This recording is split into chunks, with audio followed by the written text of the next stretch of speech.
Hey there friends, it's Liz from the Peacock Homestead, and in today's video I'm going to be making a Jarlsberg-style cheese, which is a Swiss cheese. It's a little bit more of a mild flavor, but we'll be doing that, and I want to show you how my husband and I converted a freezer into a cheese cave, and as well as some other homestead happenings going on. And we also have an announcement to make. So if you're interested in all that, let's get into the video.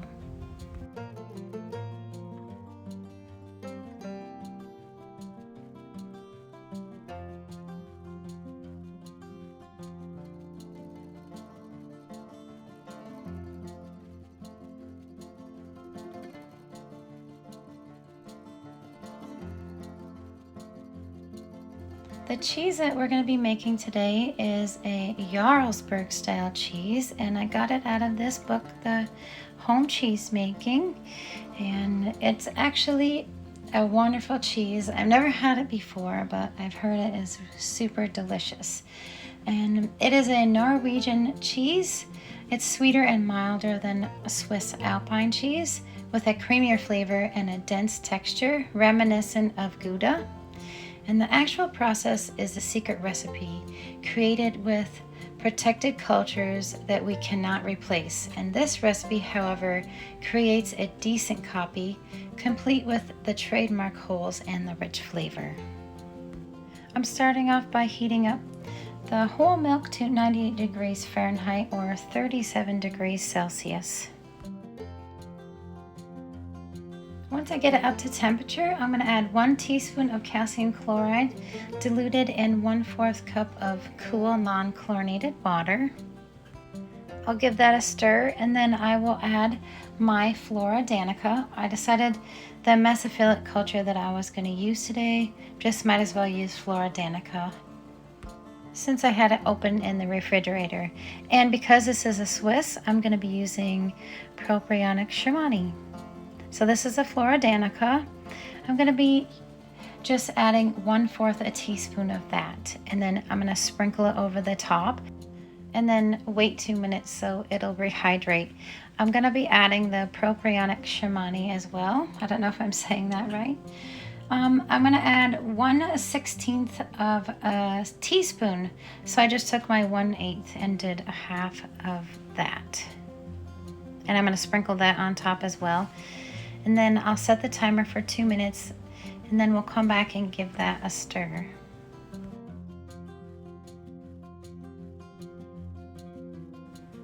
And then it's time to add the animal rennet. So I'm just going to be adding 1/2 a teaspoon, and that's going to be diluted in a 1/4 cup of cool non-chlorinated water. And then I'm just going to stir for about 30 seconds, make sure it's stirred in really well.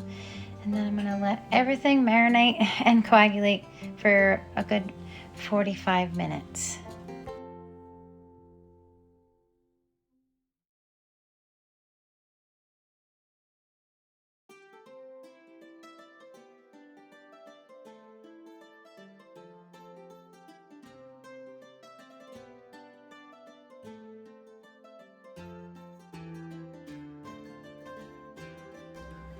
Let's just check if we get a clean break. I think it's okay, but it looks kind of sploogy still, so I think I'm going to wait 15 minutes more. And while that's resting, I'm making us a quick dinner because I'm in the middle of making this Jarlsberg cheese and we needed something to eat, so I made some sourdough pancakes. These are our favorite go-to pancakes. I got the recipe from Daily Sourdough, and it is from Miss Lisa over at the farmhouse on Boone. This is a nice, quick, easy dinner. It just filled our bellies, and plus I'm in the middle of making this cheese, so I needed to do something quick, plus I needed to do dinner. I waited a little bit to make the cheese, but that's life, right? You just go with the flow. And now that dinner is done and our bellies are full, I am going to cut the cheese. So I'm going to just make 1/2-inch little slices and then kind of do slices on the side, horizontal, vertical. And then we're going to let that rest for 5 minutes. I'm going to come back and then we're going to start slowly stirring this. I just wanted to note that I do have my burner off. I got this all up to temp, and once you close the lid, the temperature should remain the same around 98 degrees. So I'm going to stir this slowly for a good 20 minutes, and then you will see the whey surfacing up towards the top and the curds falling down towards the bottom. And these are going to be a washed curd, so I am going to take half of the whey out. Once I'm done stirring for about 20 minutes, I'm going to take half of the whey out, and then I'm taking some of my tap water, which is well water, and it is at 140 degrees Fahrenheit. So I'm going to take a bunch of the whey out, and then I was going to pour in that hot water slowly to get this up to temp, and I would need to get it up to around 102, and then I'm going to stir that for about, I would say for about 20 more minutes. And what we're doing is we're kind of lowering the acid level so it will be a nice mild cheese. Then once we get the temperature up to 102, we're going to add the rest of the water and get that all the way up to 114 degrees. So essentially we're slowly raising the temperature so it doesn't get overcooked. We'll do the little squeeze test. It's not squeezing out of my hands, so that's good, and it does crumble up, so I think it's ready to pour off the whey, and then we'll get this in the press. So that's what 4 pounds of curds look like. I do see kind of a pattern going on. If you use 4 gallons of milk, you'll get 4 pounds of cheese, but sometimes there has been incidents where you use, like say 7 gallons of milk and you get a 10-pound cheese. I've seen that in other creators' videos, so that is very interesting. I'm going to press this at 8 pounds of pressure for about 15 to 20 minutes. If it ends up being a half an hour, that's fine. You can always go over. You don't really have to go step by step, but kind of use the book or the recipe as a guideline. That's what I usually do. I made a saturated brine for this cheese because it calls to brine the cheese. So it's gonna probably be 4 pounds, and I am gonna go by 5 hours per pound. So that means we have to brine this cheese for 20 hours. So it's quite a process, but it's definitely worth it in the end to have this beautiful cheese. So this week here in the North Country, it's been really rainy and kind of gloomy and a little bit chilly. So I've just been making cheese.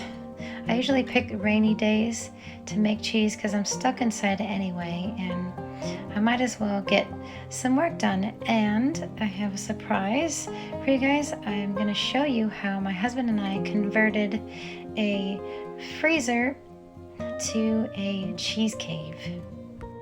All we did was take a converter and we plugged it into the freezer, and then the directions say to turn the freezer all the way up to high, and then you plug the converter into an outlet, and then you just program it to what temperature that you want. Usually for a cheese cave it's 50 to 55 or in between. And I have it set at 53, and it's working out really nice. But a little bit further in the video, I'll show you how we did that and all the cheeses we have in it so far. So I'm excited to show you that.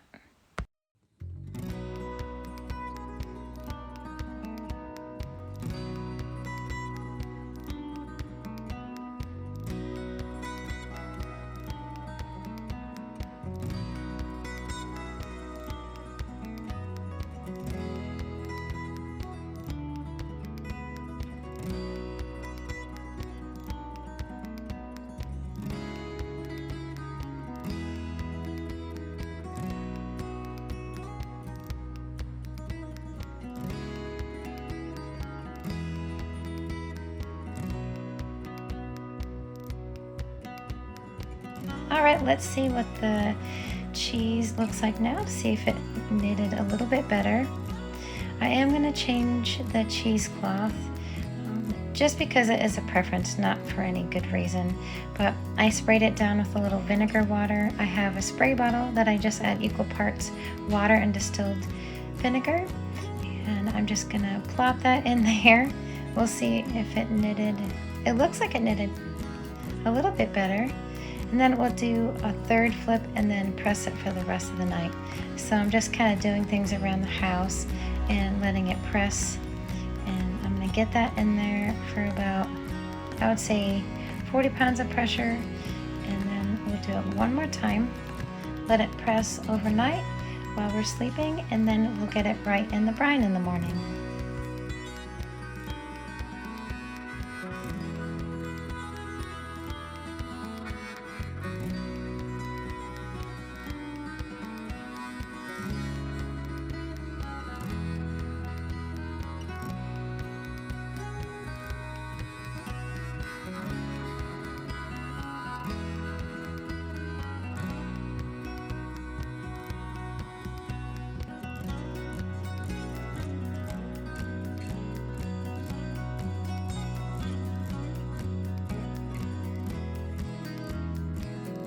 It looks like it's starting to come together really well. It's still kind of really soft, but that's okay. It's going to be soft until you pop it in the brine for 20 hours, and it'll get much harder. So I'm going to carefully take this out, give it a flip, and then it's going to go to bed in the cheese press for a good 8 hours, and I'm going to press that at 50 pounds.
Alrighty, it's time to pop this cheese into the brine. And I actually got this pan behind me to put it in, but it was too small, so I had to get one of my largest mixing bowls. And see how I am sprinkling a little bit of salt on the exposed surface, and then I'm going to cover this and we'll flip it in about 10 hours, and then we will sprinkle some more salt on it and do 10 more hours in the brine, so that's 20 hours altogether.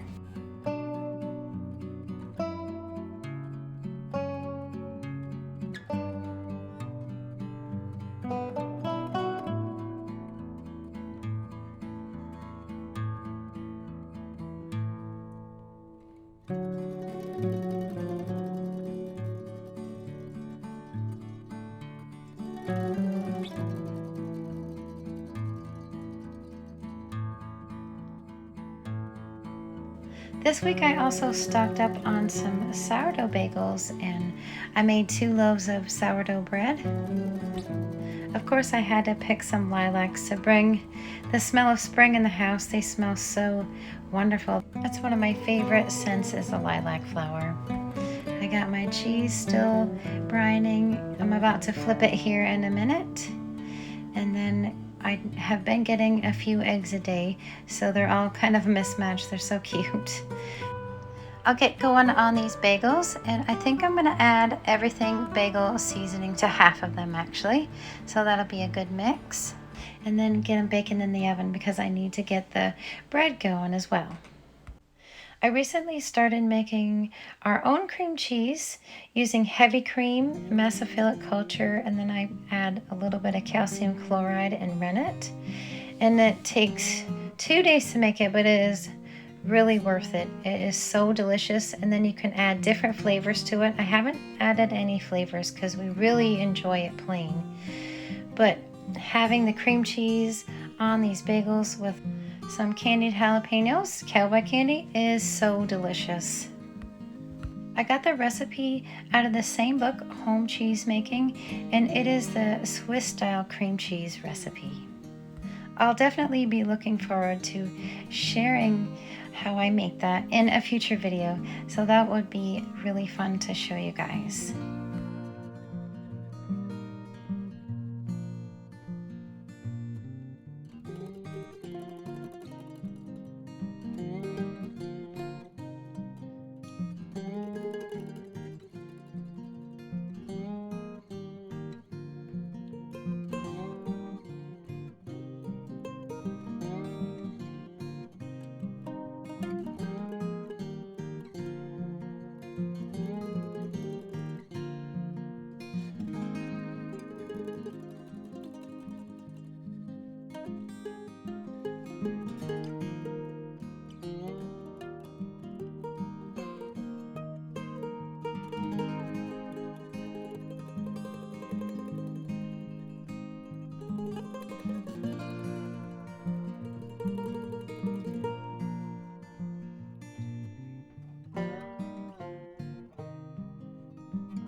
So now that the oven's all heated up, I'm just gonna throw my Dutch oven in my oven, crank it up to 475 degrees, and then get these going. And I usually bake them for about 30 minutes covered and then 10 minutes uncovered.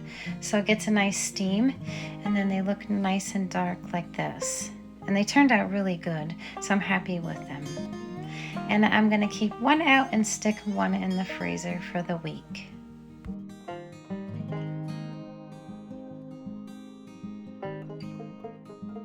And the Hubs had requested some chocolate chip cookies, so of course I had to do it since he's been working so hard and doing a really good job at all his projects I threw at him for the spring. And now it's time to flip the cheese. We're gonna flip this over to the other side and let it brine for another 10 hours. And I'm gonna make sure I sprinkle some salt on the exposed surface. Then after that's done brining, I didn't get to show you because I had to go to work, and the Hubs was nice enough to take it out. And I let this dry for 2 days with a picnic saver over top, and then we put it in a little cake saver and then in our cheese cave. So that's what it looks like. I just wanted to show you real quick. So there is a couple more steps in this process. I'm gonna let this sit in the cheese cave for about 2 weeks. And then it comes out of the cheese cave and sits at room temperature, and you can't exceed 72 for about 4 weeks. And this is our new cheese cave. It's a 6.5 cubic foot freezer, and we converted it into a cheese cave with this converter. So the aftercare of cheese is what you call affinage. And affinage is just the process of taking care of your cheese after you have made it. And affinage is really important. So it's the process of just tending to your cheese because it has to be flipped every day. And for this Jarlsberg cheese, I have to take it out and let it sit at room temperature, and then I have to vac pack it up and put it back in the cheese cave. So this will have enough space for when I want to make other different cheeses, as well as regulate the temperature and whatnot. So I thought it was a really good idea. Oh, and right here is the little thermometer to regulate my temperature of 50 to 55. And we have it in the cat room, but that's okay, it fits perfectly in here. I didn't want to miss out on the dandelion harvest this spring, so I picked a whole bunch so I can have a few jars for the fall and the winter, because I like to make herbal medicine and also tea with it. So I'm super excited about that. And I'm pretty stoked. I got 3 jars. Hopefully this will be enough, because the hubs mowed the lawn, so that's sad. I was hoping that he would wait until I get a little bit more, but this will probably be good, as long as I don't make tea with it.